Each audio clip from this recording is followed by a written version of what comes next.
中国最绝美的10大修行地，杭州永福寺只能排第10，第一名挂在4800米垂直悬崖上，2500年来108个修行洞至今无人敢筑满。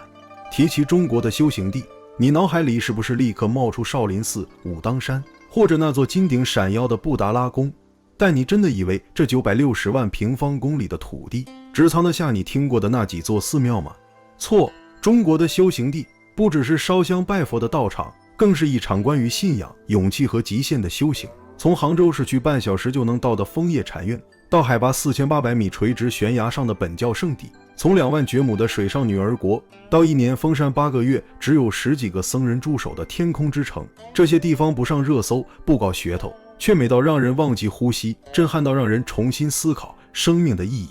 本期就跟着眼见中国一起走进中国最绝美的10大修行地，一个比一个让你怀疑人生，期待你的订阅和点赞。第10名，杭州永福寺。位于灵隐之西、石笋峰下的永福寺，自东晋慧理禅师开山至今已有1600多年历史，自古有钱塘第一福地之称。依山而建的5个院落层层递进，千余棵古树名木散布其间，春天樱花盛开，夏天竹海清凉，秋天红枫银杏交织成金色和赤红的画卷，冬天雪落古刹，格外静谧。这里的美不只在某个季节，而在四时流转中。2006年重建时，设计师打破传统寺庙中轴线规矩，一切设计都为古木古迹让路。千余棵古树名木被完整保留，殿堂楼阁沿着山势绕着古树间，树长在院子里，殿建在树林中，寺院与森林完全融为一体。从上天竺法喜寺出发，沿着枫木雾古道走到永福寺，全程约2公里。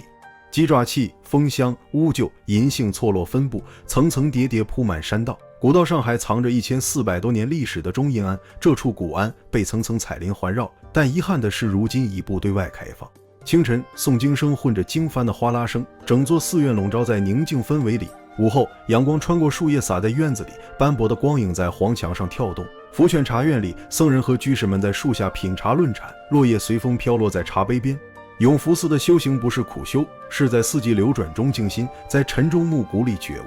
他告诉你，修行不一定要在海拔4000米的悬崖上，也可以在青山茶香中，在古树掩映里，在一杯清茶的烟火气里。第9名，山西华严寺。这里不是日本京都，而是中国的山西大同。很多人第一次看到华严寺的照片，会以为走错了地方。红墙灰瓦，飞檐斗拱，雪后的华严寺更是美得不像话。白雪覆盖琉璃瓦，经幡在寒风中翻飞，整座寺庙像漂浮在云端的仙境。华严寺建于公元1038年，是辽代皇家寺庙。中国的寺庙几乎都坐北朝南，只有华严寺例外，它坐西朝东。原因很简单，契丹族崇拜太阳，每天第一件事就是向东方朝拜。清晨的华严寺最动人，第一缕阳光从东方射来，正好照在大雄宝殿的屋脊上，4.5米高的琉璃翅吻在金光中闪耀。冬天时，整座寺庙银装素裹，红墙白雪，像一幅古代的水墨画。走进博家教藏殿，佛坛上站着31尊辽代彩塑，但最吸引人的不是那些庄严肃穆的大佛，而是旁边一尊赤足站在莲台上的胁侍菩萨。他身高2米，体态丰盈，上身微袒，长辫垂肩，双手合十，头微微右倾，眼睛向下斜睨，嘴角上扬，露出一排白牙。那种笑不是佛像常见的庄严微笑，而是少女的娇羞浅笑，带着与众不同的人间烟火气。郑振铎看到他时惊叹，屹立着的姿态娇媚无比，不是和卢浮宫的维纳斯有些相同吗？东方维纳斯的美名从此不胫而走。关于这尊菩萨有个凄美的传说，辽代修建华严寺时，一位老工匠的女儿女扮男装混进队伍照顾父亲，他常在旁边做出双手合十闭目诵经的姿态，于是工匠们就照着他的样子塑了佛像。后来身份暴露了，只见姑娘回头莞尔一笑，纵身跃入了柱中的铁水中。年轻工匠记住了他临终前的那个笑容，把他永远定格在了这尊菩萨上。博家教藏殿的后墙有38间重楼式藏经阁和悬空的天宫楼阁，整面墙都是精雕细琢的小木作，是国内唯一保存完整的辽代木构建筑模型。梁思成1933年考察后称其为海内孤品。近2年因为游戏《黑神话：悟空》，华严寺又火了一把，游戏里的某些场景就参考了华严寺的建筑风格。当你站在雪后的寺庙前，看着那些红墙灰瓦、飞檐斗拱，会突然觉得中国的古建筑之美不输世界上任何地方。当那尊露齿微笑的菩萨站在佛坛上，你会明白为什么他能被称为东方维纳斯，因为他不只是一尊佛像，更是一个活生生的少女，带着最真实的人性和最温柔的笑容，穿越了千年，站在了你的面前。第8名，陕西南五台。在西安市去往南开1个小时就能到终南山。很多人不知道，这座离城市这么近的山里，藏着5000多个修行者，他们住在茅棚里、山洞中，不用手机，不问世事，过着和1000年前一模一样的生活。清晨薄雾升起的时候，你能听到远处传来的诵经声，却看不见诵经的人。沿着石阶往上走，偶尔会经过一座简陋的茅棚，门口挂着写有阿弥陀佛或无量寿佛的木牌，这是区分佛教和道教修行者的暗号。这里是南五台，终南山北麓海拔1688米的地方。1989年，美国汉学家比尔·波特专程来这里寻找隐士，后来写成了《空谷幽兰》，让全世界都知道了这个地方。但有意思的是，读过这本书专程来找隐士的人，大多数都空手而归，因为真正的隐士从来不等人来找。冬天的南五台最容易看到云海，清晨6、7点，云雾从山谷里涌上来，把下面的世界全部淹没，只剩几个山峰露出头，像漂浮在白色海洋上的小岛。如果前一晚下过雪，第二天又出了太阳，那就是南五台1年中最美的时刻，雪景加云海。整座山被白雪覆盖，云海在雪山之间翻滚，雪、云、天空3种白色交织在一起，分不清边界。南五台有40多座古寺散落在山间，圣寿寺建于隋代，距今1400多年。紫竹林是终南山最早的皇家寺院之一，海拔1500米，建在峻拔的岩壁之间。寺里还有几棵千年古树，最出名的是一棵南山不老松，树龄超过1000年，竹竿要3、4个人才能抱住。从竹谷进山到最高峰观音台，全程12.5公里。观音台海拔1688米，三面临空，像刀削斧砍一样陡峭。站在峰顶往南看，能看到整个终南山脉，往北能看到关中平原。天气好的时候，西安市区的高楼都看得见。南五台最让人动容的就是山间那种隐士的氛围。延庆市板路往上爬，常会遇见戴斗笠的僧人在采药，或穿粗布衫的道士在观星。他们和山民闲聊时，随口就能说出哪块岩石像莲花，哪眼山泉能治病，让人想起王维那句行到水穷处，坐看云起时。漫步山中，坐看云海，听着风带来远处的钟声，你会突然觉得那些平时让你焦虑的事情好像也没那么重要了。第7名，福建灵通山。第一次看到灵通山照片的人常常会愣住，7座山峰如莲花般绽放，云雾在峡谷间翻滚，巨石擎天而立，清泉从1000米高处直泻而下。这种险峻奇绝的地貌很难想象出现在闽南这片温润的土地上。灵通山是火山多次喷发后留下的火山峰丛地貌，7座主峰直插云霄，峭壁如削。最震撼的是321米高的天然大佛头像，整座小帽峰酷似一尊仰卧的佛祖，额头、眼睛、鼻子、嘴巴清晰可见，没有任何人工雕琢，被称为世界最大天然大佛。海拔920米的擎天峰悬崖上藏着一座被称为闽南悬空寺的灵通寺，整座寺庙建在天然石室里，殿内墙壁就是火山岩巨石。站在观音殿前，脚下是万丈深谷，抬头是云雾缭绕的巨石。最神奇的是珠帘化雨，一股清泉从1000米高峰直泻而下，如一道珠帘挂在寺前。山西大同有悬空寺，福建闽南也有，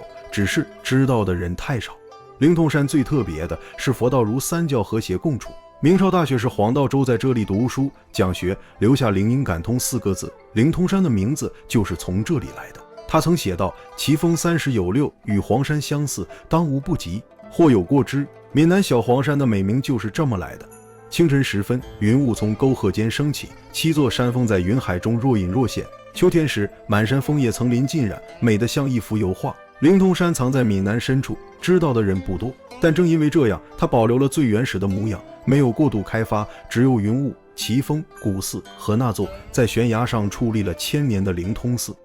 第6名，西藏萨迦寺。在红墙金顶成群的藏地，突然出现一座灰白相间的寺庙，会让人以为走错了地方。这里是萨迦寺，位于日喀则市萨迦县，距今已有950多年历史。灰白红3色的城墙在阳光下格外醒目，灰色代表文殊菩萨的智慧，白色代表观音菩萨的慈悲，红色代表金刚手菩萨的力量。伸手触碰，粗粝的墙面带着高原阳光的余温，仿佛能听见八思巴与忽必烈再次盟誓的耳语。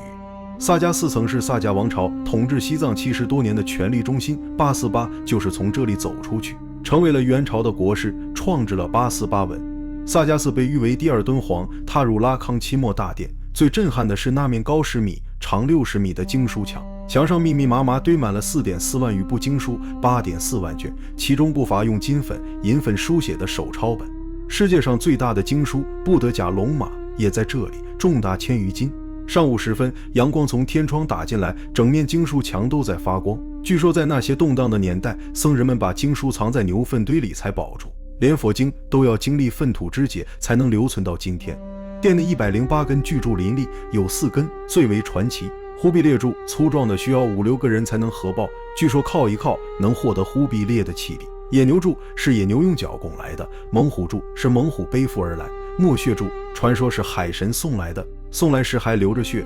萨迦寺的墙体本身就是奇迹，外墙厚达3到5米，是用糌粑、牛奶、红糖混合后夯筑的，不仅坚固，还能防潮防震。950年过去，经历了无数次地震和风雨，墙体依然完好。萨迦寺孤零零地立在厚藏的荒原上，四周是光秃秃的山和一望无际的戈壁滩，海拔4300多米，空气稀薄，风也很大，吹得人站都站不稳。但就是在这样的荒凉之地，灰白红3色的城墙显得格外醒目。远远望去，萨迦寺像一座孤城，矗立在天地之间，只有风卷起的沙尘和远处连绵的雪山作伴。清晨或傍晚，阳光斜照在城墙上，灰白墙会泛出淡淡的金色，整座寺庙像被镀了一层光。当别的寺庙都在比谁的金顶更亮，红墙更鲜艳时，萨迦寺用灰白色告诉你什么叫低调的权利。站在这座荒原孤城前，你会突然明白，真正有底蕴的地方从来不靠外表吸引人。第5名，青海噶尔寺。海拔3700米的悬崖上，红白相间的建筑像被钉在山体上，远远望去，整座寺庙悬在半空，像是从岩石里长出来的。这里是噶尔寺，藏传佛教白教中最大的一座寺院。从囊谦县城出发，先沿214国道开40公里，再拐进峡谷盘山路30公里，百转千回之后，这座悬空寺才会突然撞入眼帘。噶尔寺最传奇的是一对昼夜不停自转的经轮。传说文成公主进藏时带了3件佛教圣物，松赞干布把自转法轮赐给了迎亲功臣禄东赞，噶尔家族世代守护，最后供奉在这里。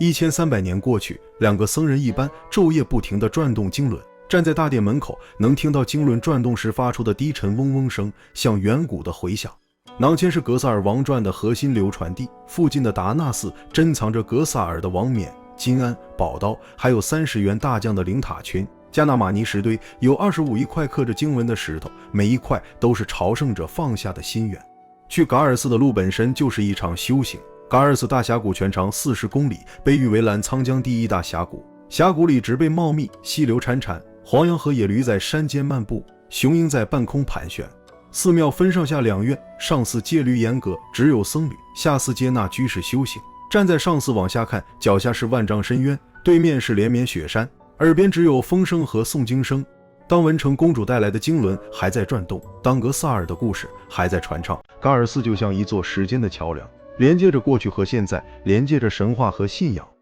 第4名，拉萨扎叶巴寺。悬崖上的108个修行洞。在拉萨市去往东30公里，有一座建在悬崖上的寺庙，红色和白色的建筑像被钉在山体上，108个修行洞穴密布在峭壁之间。这里是扎叶巴寺，西藏4大隐修地之一。藏族民谣里唱，西藏的领地在拉萨，拉萨的领地在叶巴，到拉萨不到叶巴，等于作践新衣，忘作领。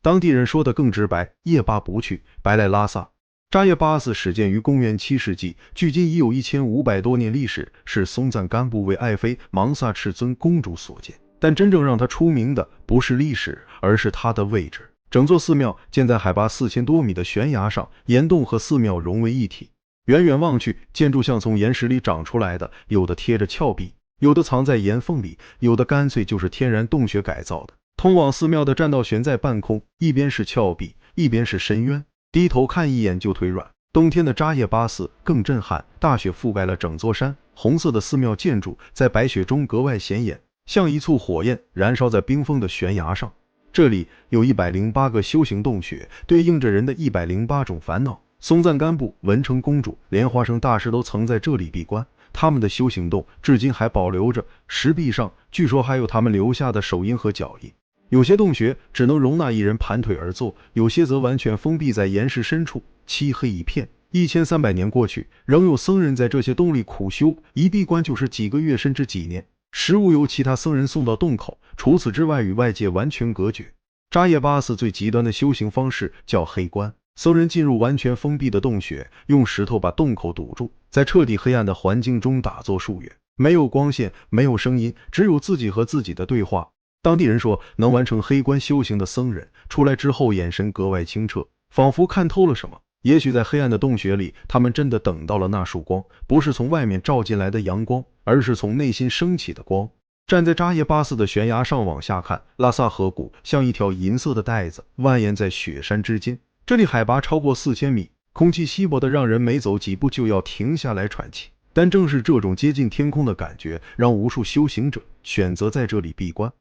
第3名，四川亚青寺。在四川甘孜州白玉县的章台大草原中央，有一座被河流包围的寺庙，从高处俯瞰，密密麻麻的红色小木屋铺满整个岛，像有人在草原上打翻了一盒红色积木。这里是亚青寺，海拔4000米，三面环水，四面环山，昌渠河把这片空地绕成了一个半岛。河的外面是扎巴南僧区，河的里面住着2万多个觉母女僧，是世界上女性出家人最多的地方。有人管这里叫藏区女儿国。亚青寺的规矩很严，男性僧人不准进入觉母岛，违反了要受罚。连接岛内外的只有2座小桥，一座通往大经堂，一座通往修行山。每次听完课，觉母们就浩浩荡荡从桥上走回岛里，红色的僧袍连成一片，像一条流动的河。这座寺庙是1985年才建的，创建人是阿丘仁波切，他见证了太多藏族女性在现实生活中的痛苦，于是怀着巨大的悲悯心，建了这座寺庙，欢迎所有想要解脱的女性前来修行。40年过去，亚青寺已经成为康区最著名的修行圣地之一，和色达5名佛学院齐名。但亚青寺的条件比色达还要艰苦，海拔4000米，夏天早晚温度也就几度，冬天能降到零下20-30度。寺庙给每个觉母每月发800块钱念经钱，其他的要家里供应。岛上的小木屋都是觉母们自己搭建的，几平方米的空间，既是住处，也是修行的地方。没有暖气，没有热水，冬天的时候冷得连睡觉都要穿着厚袄。亚青寺最让人震撼的是觉母们的闭关修行。每年入冬之后，觉母们会进入一个仅容1人的火柴盒小屋，进行为期100日的闭关。这种小屋建在红房子的顶上，就像一个只能坐下1个人的小箱子。从清晨到日落，觉母们都要待在里面打坐修行，不进食，不说话，只喝水。黄昏过后才能走出修行屋，结束当日的闭关。觉母们说，把自己关进修行屋，不是为了折磨身体，而是为了让自己更加安静的思考，更加专注的修行。亚青寺最美的时候是清晨和黄昏。早上5-6点，炊烟从岛上的小木屋里升起来，河水在晨光中闪着金光，诵经声随风飘来，像天籁一样。整个寺庙笼罩在薄雾里，红色的小屋若隐若现，像一座漂浮在云端的城。傍晚时分，夕阳把河水和木屋都染成橘红色。觉母们从大经堂出来，穿过小桥回到岛上，红色的身影在金色的光线里移动，安静而庄严。那个时候你会觉得时间好像慢了下来，整个世界只剩下这座岛，这条河和这群一心向佛的女性。很多人把亚青寺叫做10年前的色达，因为这里游客少，修行氛围浓，生活条件极为艰苦。色达已经被越来越多的游客发现，变得热闹起来，但亚青寺依然保持着原本的样子，偏远、艰苦、纯粹。当你站在山坡上俯瞰整个亚青寺，看着那片被河流包围的红色小屋，看着炊烟在清晨的薄雾中升起，听着远处传来的诵经声，你会突然明白什么叫做心之所向。这里不是风景区，是修行地。2万觉母用他们的坚持告诉你，信仰可以让人在最艰苦的环境里找到最大的平静。第2名，阿里支热寺。在世界屋脊西藏的西藏阿里地区，有一座寺庙建在海拔4500米的悬崖上，一年中有8个月大雪封山，只有夏季短短几个月能够进入。这里是支热寺，藏语意为山顶上的寺庙。从阿里地区普兰县出发，要翻越2个海拔5000米以上的山口，在荒无人烟的高原上颠簸6-7个小时，才能远远看到那座孤零零立在山巅的红色建筑。很多人以为珠峰大本营已经够荒凉了，但支热寺比那里更极端。这里距离最近的县城普兰140公里，周围方圆几十公里没有人烟，只有光秃秃的褐色山脉和偶尔路过的野驴、藏羚羊。海拔4500米，空气含氧量只有平原的60%，每走几步就要停下来喘气。晚上睡觉常常被憋醒，冬天气温能降到-30°，风刮起来像刀子割脸。但就是在这样的环境里，仍有10几位僧人常年驻守，过着几乎与世隔绝的修行生活。智热寺建在一座独立的山峰顶部，三面都是悬崖峭壁，只有一条羊肠小道蜿蜒而上。远远望去，红白相间的寺庙建筑像是从岩石里长出来的，又像一座漂浮在云端的城堡。清晨时分，云雾从山谷升起，整座寺庙被云海包围，只露出金色的屋顶，阳光穿过云层打在寺庙上，红墙金顶在白色云海中格外醒目，像神话里的天宫。站在寺庙前往下看，脚下是几百米深的悬崖，远处是连绵起伏的喜马拉雅山脉，西边能看到神山冈仁波齐的轮廓，南边是印度河的源头。天特别蓝，云压得特别低，伸手感觉能摸到天。每年11月到次年5月，大雪会把通往智热寺的路完全封死，积雪能有1米多深，车开不进去，人也走不了。寺里的僧人会提前储备好半年的糌粑、酥油茶、干肉，然后开始长达8个月的闭关修行。这段时间里，他们与外界完全断绝联系，没有网络，没有电话，甚至连电都只有太阳能板发的那点微弱的电。白天诵经、打坐、转经，晚上在-20-30度的寒夜里继续修行。当地人说，能在智热寺度过一个冬天的僧人，修行境界会提升1大截，因为在那种极端环境下，你除了面对自己的内心，什么都做不了。夕阳西下时，橘红色的阳光斜照在红墙上，远处的雪山被染成粉红色。僧人们会站在平台上吹海螺，低沉的号角声在山谷间回荡，孤独、苍凉，却又带着坚定的力量。智热寺的僧人说，他们不觉得孤独，因为在这里，每一阵风都是佛的呼吸，每一朵云都是菩萨的法身。当大雪封山，当外面的人都以为这里已经被遗忘，智热寺依然静静地立在世界屋脊上，像一座永不熄灭的灯塔。站在寺庙前，最震撼的不是脚下的悬崖和云海，而是背后那座神山冈仁波齐。它像一座白色的金字塔，终年积雪，在阳光下泛着圣洁的光。所有的尘土、疲倦与妄念都被这座山接纳了，而你只是其中一粒微尘，曾短暂的在的目光中行走过。第1名，昌都资珠寺。资珠寺不是一座寺，而是一个悬在天上的信仰，海拔4800米，云雾缭绕间，仿佛一抬头就能触碰天堂。山即是寺，寺即是山。从昌都市丁青县城出发，2小时烂路到山脚，然后徒步攀爬近乎垂直的崖壁，低头看一眼，脚下是万丈深渊。当地人说，能爬上资珠寺的人都是有缘人。公元前500多年，佛教还没传入西藏，本教就已经在雪域高原扎根。资珠寺建于那个年代，比布达拉宫早了2000多年，是藏地原始宗教的活化石。本教信奉万物有灵，认为山川河流、日月星辰都有神灵。资珠寺所在的6座山峰被认为是6尊护法神的化身，寺庙就建在这些神山的怀抱里，或者说长在神的身体上。资珠寺最神秘的是那108个修行洞，这些洞穴分布在6座山峰的崖壁上，有的在半山腰，有的在峰顶，有的干脆悬在半空。洞口小的只能容1人侧身挤进去，里面黑漆漆的，深不见底。历代本教高僧在这些洞里闭关修行，一闭就是几年甚至几十年，食物由其他僧人送到洞口，除此之外与外界完全隔绝。有些洞里至今还有僧人在修行，洞口用石头堵住，只留一个小孔透气。最恐怖的是黑洞完全封闭在岩石深处，没有一丝光线，没有一点声音。修行者进去之前会在洞口留下遗言，因为很多人再也没出来过。当地流传着一个说法，108个洞对应人的108种烦恼，每进一个洞修行就能消除一种烦恼，但能把108个洞全部修完的人，2500年来只有寥寥数人。资珠寺的建筑是真正的天人合一，主殿建在一块巨大的岩石上，墙体直接利用天然岩壁，屋顶是白色的藏式平顶，上面插满了经幡。从远处看，分不清哪里是山，哪里是寺，像是整座寺庙从悬崖里长出来的。殿内光线昏暗，墙上挂满了本教护法神的唐卡，面目狰狞，手持法器，酥油灯的火光跳动，整个大殿弥漫着一种古老而神秘的气息。寺里至今还保留着2500年前的本教仪轨，僧人们穿着红色僧袍，头戴尖顶帽，手持法铃和金刚杵，口中念着古老的本教经文，那种声音低沉而悠长，在山谷间回荡，像远古的召唤。寺内仍保留着古老的天葬台，偶尔有几只秃鹰在休息，黑色的身影蹲在岩石上，一动不动，